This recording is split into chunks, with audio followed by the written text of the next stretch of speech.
অনেক দিন পর বেশ লাগছে বন ভ্রমণ।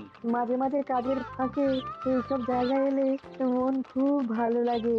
শুদ্ধ বাতাস, মাটির সোনা গন্ধ, পাখির কলতান। আহা!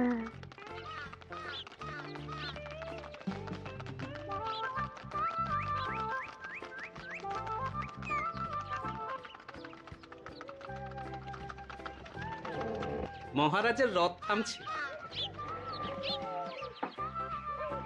আহ, আমরা এইখানে বসে আজ রাজকার্য পরিচালনা করব।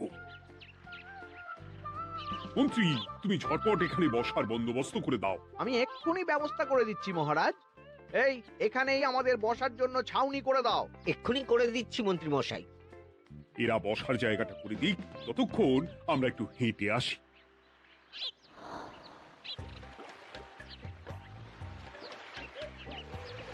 সকালবেলা হাঁটা শরীরের পক্ষে খুব ভালো মহারাজ।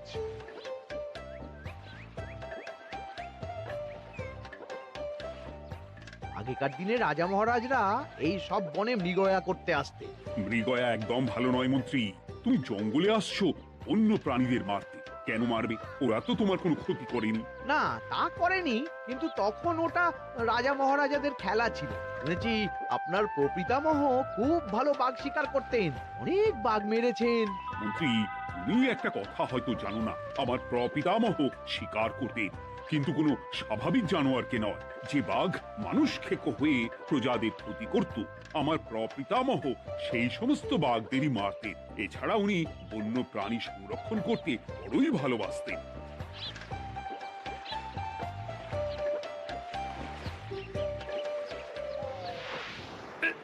উফ, এটা আবার কি? এই এটা আবার কোথা থেকে উড়ে এলো? কোথাও তো ঝড় হাওয়া কিছুই নেই।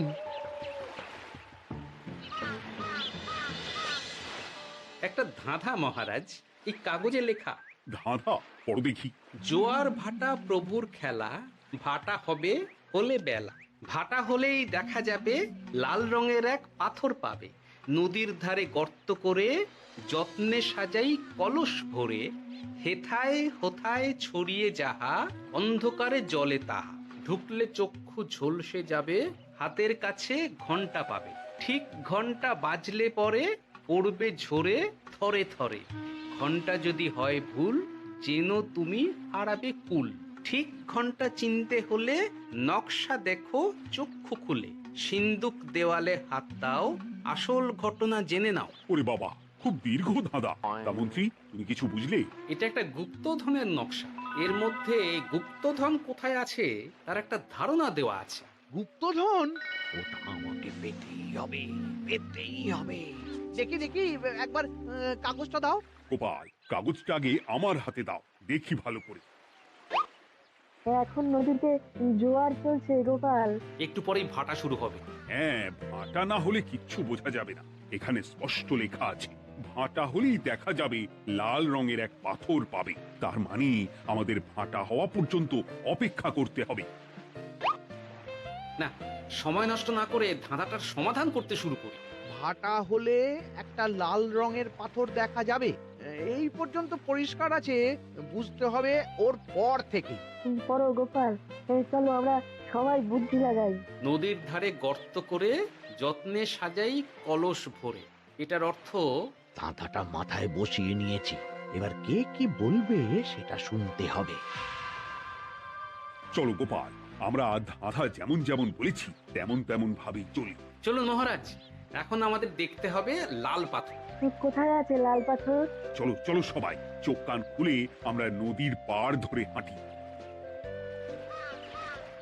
আমি একটু তফাতে হাঁটি।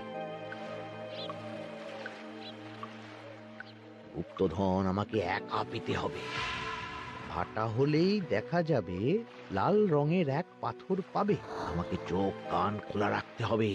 লাল পাথর, নদীর চড়ায় লাল পাথর দেখতে হবে। লাল পাথর, লাল পাথর। ওটা কি? তো এই তো লাল পাথর, লাল পাথর। ওরা অনেকটা এগিয়ে গেছে, ওদের আমার দিকে নজর নেই। এই সুযোগ, এই সুযোগ, একা একা গুপ্তধন নিয়ে পালাবো।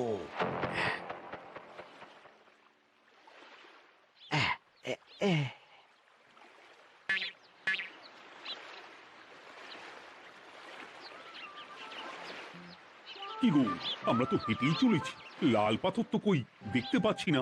আরেকটু হাঁটতে হবে মহারাজ, গুপ্তধন বলে কথা, ও কি আর সহজে ধরা দেয়? সেটা অবশ্য সঠিক কথা। আচ্ছা, আমরা সবাই তো আসছি হেঁটে হেঁটে, মন্ত্রী মশাই গেলেন কোথায়? ও কি যে ঘটে! সত্যি তো, মন্ত্রী কোথায়? ও সেনাপতি, মন্ত্রীকে দেখেছো? কই, না তো মহারাজ। তাহলে কোথায় গেলেন মন্ত্রী মশাই? এই জঙ্গলে বাঘ ভাল্লুক আছে, শেষে কিনা বাঘে নিল। হায় হায় হায়, মন্ত্রী গিন্নির কাছে আমি কি মুখ দেখাবো? হুম, বাঘ ভাল্লুকের পেটে যাবার লোক তো মন্ত্রী মশাই নন। ও গোপাল, কি ভাবছো? কিছু তো একটা বলো। এখন আমাদের মন্ত্রী মশাইকেই খুঁজতে হবে। তবে মন্ত্রী মশাই বাঘ ভাল্লুকের পেটে যায়নি। তুমি নিশ্চিত হচ্ছ কি করে? অত পেঁচালো মানুষকে বাঘ ভাল্লুক গন্ধ শুকেই ছেড়ে দেবে, হজম করতে পারবে না। না না না, এখন রসিকতা করার সময় নয়, আমাদের মন্ত্রীকে খুঁজে বার করতেই হবে। কোথায় গেল মন্ত্রী? চলো চলো, গুপ্তধন মাথায় থাক, চলো মন্ত্রীকে খুঁজি। আহ, মন্ত্রী কোথায় গেল কে জানে। একবার পুরো ধাঁধাটা ঝালিয়ে নি। ভাটা হলেই দেখা যাবে লাল রঙের এক পাথর পাবে।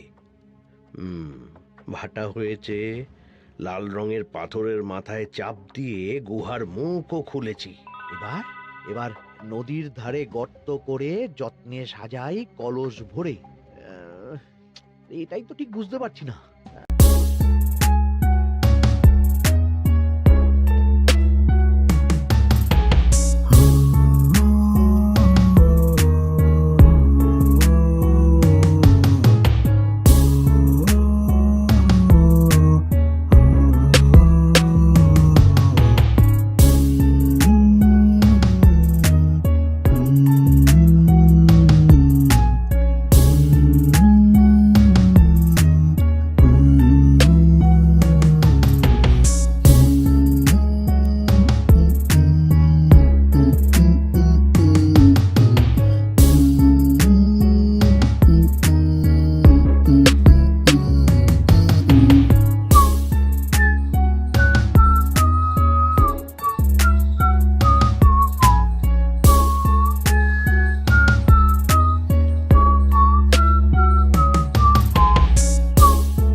বুঝতে পারছি না।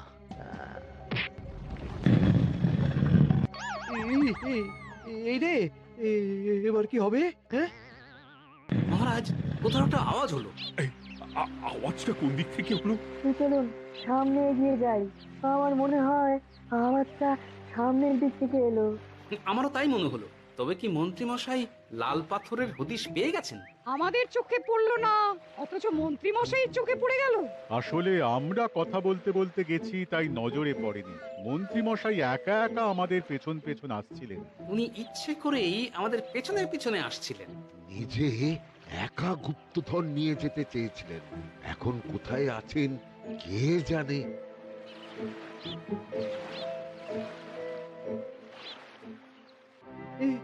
অন্ধকারে কিছু দেখতে পাচ্ছি না তো।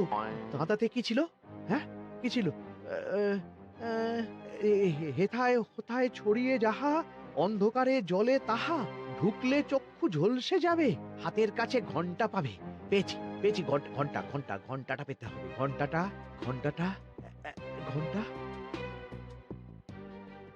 ভাটা হলেই দেখা যাবে লাল রঙের এক পাথর পাবে, নদীর ধারে গর্ত করে যত্নে সাজাই কলস ভরে, হেথায় হোথায় ছড়িয়ে যাহা, অন্ধকারে জলে তাহা, ঢুকলে চক্ষু ঝলসে যাবে, হাতের কাছে ঘন্টা পাবে। ঠিক ঘন্টা বাজলে পরে পড়বে ঝরে থরে থরে, ঘন্টা যদি হয় ভুল যেন তুমি হারাবে কুল। ঠিক ঘন্টা চিনতে হলে নকশা দেখো চক্ষু খুলে, সিন্দুক দেওয়ালে হাত দাও, আসল ঘটনা জেনে না। এবারে ভালো করে ঠান্ডা মাথায় ভাবতে হবে। ভাটা হলেই দেখা যাবে লাল রঙের এক পাথর পাবে। সেই লাল পাথরটাই তো খুঁজে পাওয়া যাচ্ছে না, অথচ মন্ত্রী মশাই খুঁজে পেলেন। আওয়াজটা কোথা থেকে আসছিল? এই কাছে পিঠে এই কোথা থেকে আওয়াজটা আসছিল।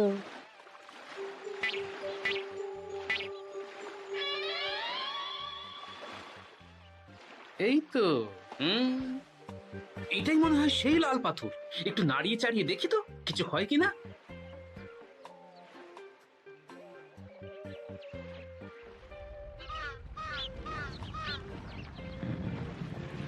এই তো কাজ হয়েছে।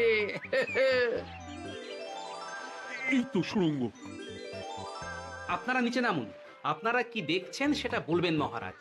সবাই যদি নেমে যাই, যদি কোনো কারণে সুড়ঙ্গের মুখ বন্ধ হয়ে যায়, তাহলে আর আমরা বাইরে বেরোতে পারবো না মহারাজ। গোপাল ঠিকই বলেছে, আমরা দুজন বাইরে থাকি। মহারাজ, আর একটা কথা, কোনো ঘন্টায় হাত দেবেন না, মনে আছে তো? ঘন্টা যদি হয় ভুল যেন তুমি হারাবে কুল। ওরে বাবা, এই বয়সে আর কুল হারাতে চাই না। ঠিক আছে, তোমার কথাই অক্ষরে অক্ষরে পালন করব।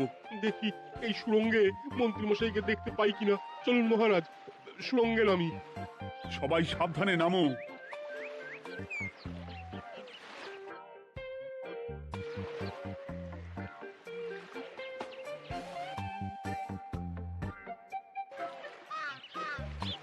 মহারাজ, ওখানে কি কি দেখতে পাচ্ছেন?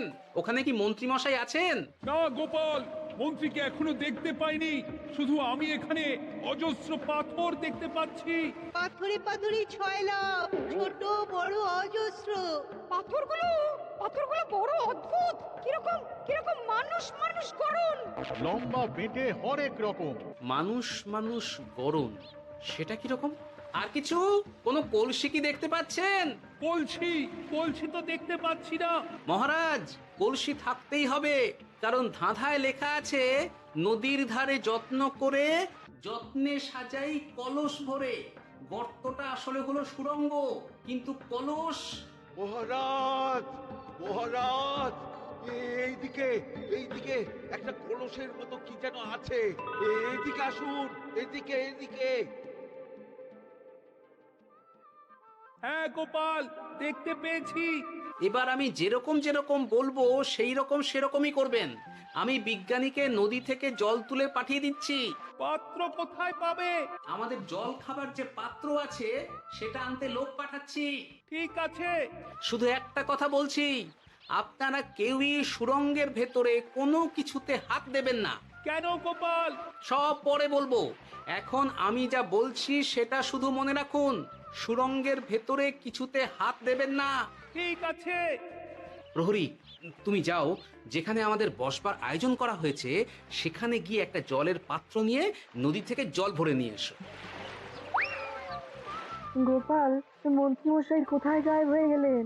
কোথাও গায়েব হয়ে যাননি বিজ্ঞানী, কোথাও গায়েব হয়ে যাননি উনি। উনি ওই সুড়ঙ্গের ভেতরেই আছেন। কিন্তু কেউ তো ওনাকে দেখতে পাননি। সম্ভবত পাথর হয়ে আছে। এখন কিভাবে পাথর হয়েছেন সেটা তো আমি বলতে পারবো না। সবটাই স্বপ্নের মতো লাগছে। ঠিক যেন স্বপ্নের মতো লাগছে। এই জীবনে সুড়ঙ্গ দর্শন হয়ে গেল। আমাদের পাতাল প্রবেশ। পাতালে আসিয়া আমি মনে মনে বলি, গুপ্তধন নিয়ে আমরা যেন সৎ পথে চলি। তোমার এখনো কাব্য আসছে সভাকবি? আসছে মানে কাব্যের সাথে আছে রোমাঞ্চ। করছে গা শীত হচ্ছি আমি অধীর। মহারাজ জল দিয়ে বিজ্ঞানীকে পাঠাচ্ছি, কি করতে হবে বিজ্ঞানীকে সব বলে দিয়েছি। তুমি ভেতরে আসবে না? আসবো ঠিক সময়ে। এখন আমি যেমন যেমন বলবো আপনি ঠিক তেমন তেমন করবেন। ঠিক আছে। বিজ্ঞানী যেমন যেমন বললাম ঠিক তেমন তেমন ভাবে কলসিকে জল দিয়ে পরিষ্কার করবে।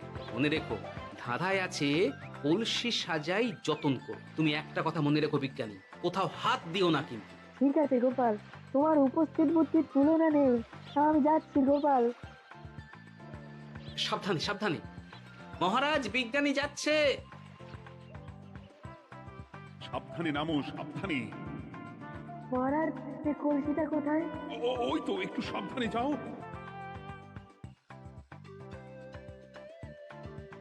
বিজ্ঞানী কলসির দেখা পেয়েছো?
বিজ্ঞানী কলসির দেখা পেয়েছো? পেয়েছি পেয়েছি পেয়েছি। এবারে কলসিটাকে ভালো করে জল দিয়ে ধুয়ে দাও। কলসির আলোয় সুড়ঙ্গ আলোকিত গোপাল। এরপর কি? ভালো করে দেখুন মহারাজ, কোথাও ঘন্টা দেখতে পাচ্ছেন কিনা। ঘন্টা? একটা তো নয়, সার সার ঘন্টা, অনেকগুলো ঘন্টা।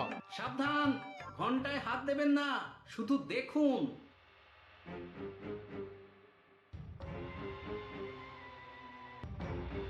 মহারাজ আমরা গুপ্তধনের খুব কাছে চলে এসেছি।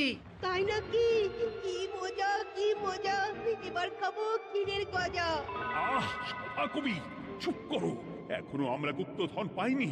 আমার মুখে দাঁড়িয়ে সবগুলো তারা আঁকা। বিজ্ঞানী কোন ঘন্টায় চাঁদের নকশা করা আছে কি, একটু দেখে বলো না। আমি আতস কাজ নিয়েই দেখছি, সব ঘন্টাতেই তারা আঁকা। খবরদার কোনো ঘন্টাকেই ছোঁবে না। ঠিক আছে, কোনো কিছু না ছুঁয়ে আমি দেখছি। পেয়েছি গোপাল, চাঁদ আঁকার ঘন্টা পেয়েছি। ওই ঘন্টাটা বাজাও বাজাও।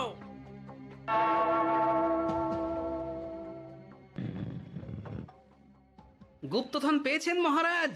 বাঁচাও বাঁচাও বাঁচাও বাঁচান মহারাজ। বাঁচান বিজ্ঞানী মহারাজ মন্ত্রীর গলা পাচ্ছ না? মহারাজ আমি পাথর হয়ে আছি আমাকে মানুষ করুন মহারাজ।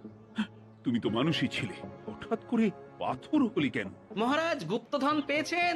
পেয়েছি, তার সাথে মন্ত্রীকেও পেয়েছি। মন্ত্রী এইখানে কোথাও পাথর হয়ে দাঁড়িয়ে আছে। দাঁড়ান মহারাজ, এবার আসছি। সাবধানে এসো। আমি ভেতরে যাচ্ছি, বুঝলে? যদি কোনো কারণে দেখো পাথরটা গুহার মুখটা আটকে দিয়েছে, অমনি তোমাদের কাজ হলো পাথরটাকে ছুঁয়ে ফেলা, বুঝলে? ঠিক আছে গোপাল দাদা। আমার মনে হয় বিপদ আর কিছু ঘটবে না, তবুও সাবধানের তো মান নেই। ঠিক আছে, তুমি নিশ্চিন্তে ভেতরে যাও। বাঁচাও, আমাদের বাঁচাও, আমাদের সবাইকে মানুষ করুন। আমাকে মানুষ করুন মহারাজ। আপনাকে তো মানুষ করা হবে মন্ত্রী মশাই। আগে বলুন, আপনি পাথর হলেন কি করে? ও, মনে পড়েছে ধারার শেষ লাইন, সিন্দুক দেওয়ালে হাত দাও, আসল খবর জেনে না। সত্যি গোপাল, তুমি না থাকলে এই এত কিছু আমাদের সবার কাছে অজানাই থেকে যেত।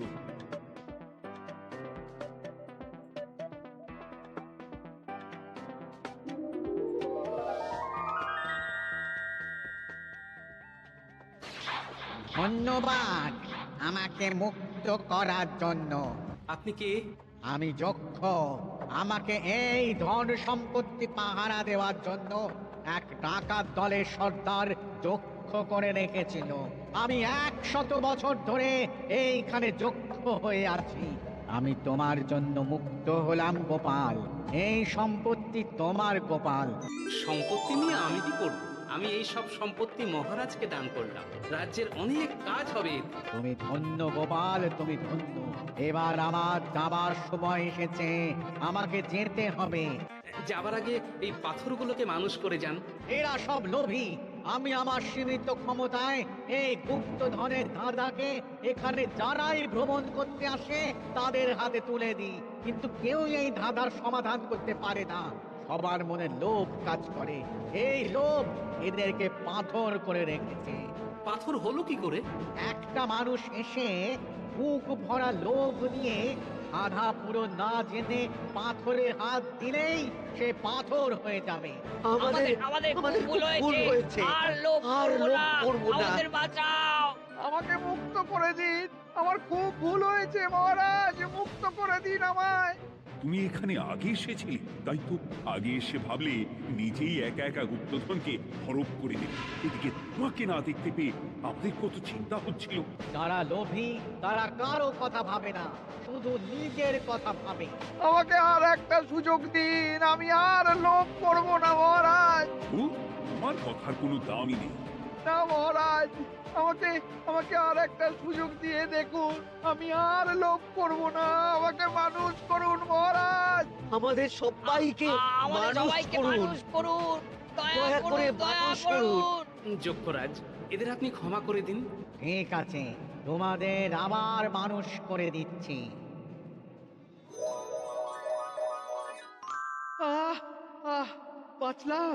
বাঁচলাম। এই রকম বারবার বাঁচা যাবে না, কিন্তু এবার সাপ ব্যাং যাই হবে না কেন ওইভাবেই থাকতে হবে, এই আমি বলে দিলাম। এবার আমার মুক্তি। মুক্তি নেবার আগে আরেকটা প্রশ্ন, যে ডাকাত সর্দার তার সম্পত্তিকে রাখার জন্য আপনাকে যক্ষ বানিয়েছিল, এই সম্পত্তি তো তাদের, আমরা তো নিতে পারি না। লোভ বড় খারাপ গোপাল, অতিরিক্ত লোভ মানুষকে পশু করে দেয়। ওই ডাকাত দল এই সম্পত্তির জন্য সবাই কাটাকাটি করে মরে গেছে, কেউ আর বেঁচে নেই। সুতরাং এই সম্পত্তিতে তোমার অধিকার আছে, এই সম্পত্তি তুমি গ্রহণ করো। নিলাম আমি, কিন্তু এই সম্পত্তি মহারাজকে আমি দান করলাম। ডাকাত দল জনগণের সম্পদকে লুটেই তো সম্পত্তি বানিয়েছে, তাই আমি জনগণের কাজে লাগবার জন্যই এই সম্পত্তি মহারাজকে দিলাম। গোপাল, তোমার জয় হোক। এবার তাহলে আমি যাই, তোমরা সবাই সুখে থেকো আর ভালো থেকো। গোপাল, তোমার তুলনা হয় না। তোমার ঋণ আমি কোনোদিন শোধ করতে পারবো না। তুমি কৃষ্ণনগরের জন্য যা করলে তা ইতিহাসে লেখা থাকবে। না মহারাজ, আমি এমন কিছু করিনি, এই কাজ সবাই করবে। জয় গোপালের জয়, জয় গোপালের জয়, জয় কৃষ্ণনগরের জয়। জয় কৃষ্ণনগরের জয়।